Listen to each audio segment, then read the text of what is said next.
Was reading an article from a site called bigjolly.com. It's a site out of Houston. It's a pro-Second Amendment site, as I understand it. Sheila Jackson Lee goes bonkers on gun control. It isn't bad enough that Houston has been embarrassed time after time after time again by Sheila Jackson Lee, but now the poorest excuse for a member of Congress has gone berserk by introducing a bill that attacks all gun owners. You should be aware of H.R. 127. My friend Joey Hudson in South Carolina first made me aware of it. He read it last night. The bill is also known as the Sabika Sheikh Firearm Licensing and Registration Act. Sabika Sheikh was a Pakistani exchange student who was killed in 2018 during a school shooting. Here's a summary of H.R. 127. It establishes a federal firearms registration system that will be accessible by federal, state, and local governments, including the military, even the general public. The system will track the make, model, and serial number of all firearms, their owners, the dates they were acquired, and where they're being stored. The system will track firearms loans, including the ID of the loan recipient and for how long it's being loaned. This bill applies retroactively. So current firearms owners will have 3 months to supply their gun information to the federal government from the bill's effective date. H.R. 127 also establishes a federal licensing requirement. Applicants have to be at least 21, undergo a NICS check and the NICS check, complete a psychological evaluation, complete 24 hours of firearms training, and pay $800 for firearms insurance provided by the government. Honest to goodness, you try to read this and keep a straight face, and you can't. It's once again Sheila Jackson Lee.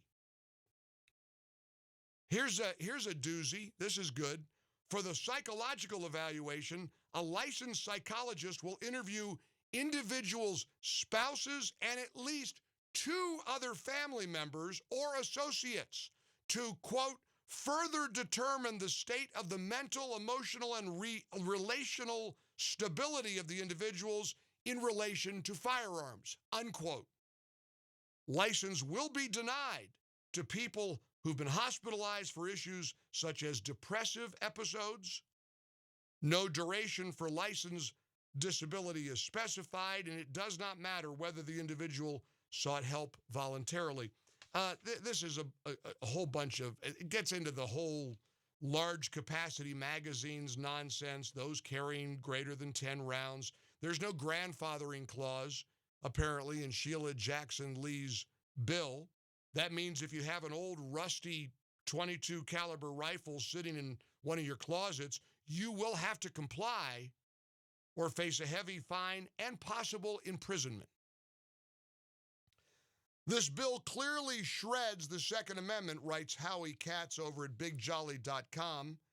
It's the worst anti-gun legislation that any lawmaker could ever introduce. Now, just so you know, Sheila Jackson Lee did not get a single co-sponsor for her bill, which means it may not even get out of the House, but you can sure bet that Biden, Kamala, Pelosi, Schumer, AOC's squad, they would love to see the Sabika Sheikh Firearm Licensing and Registration Act become law.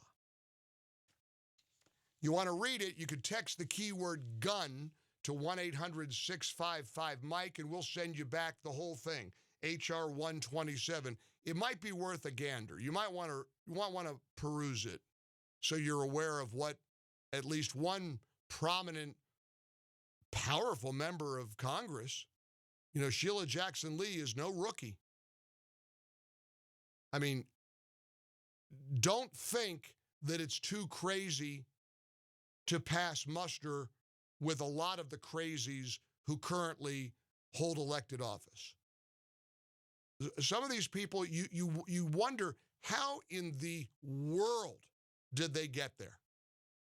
Sheila Jackson Lee keeps getting reelected. They got some real doozies in the House and the Senate. And unfortunately, in 2021, this is the group of people who are going to be expected to decide the fate of America. I mean, this anti-gun legislation is blatantly unconstitutional, but so is next week's impeachment.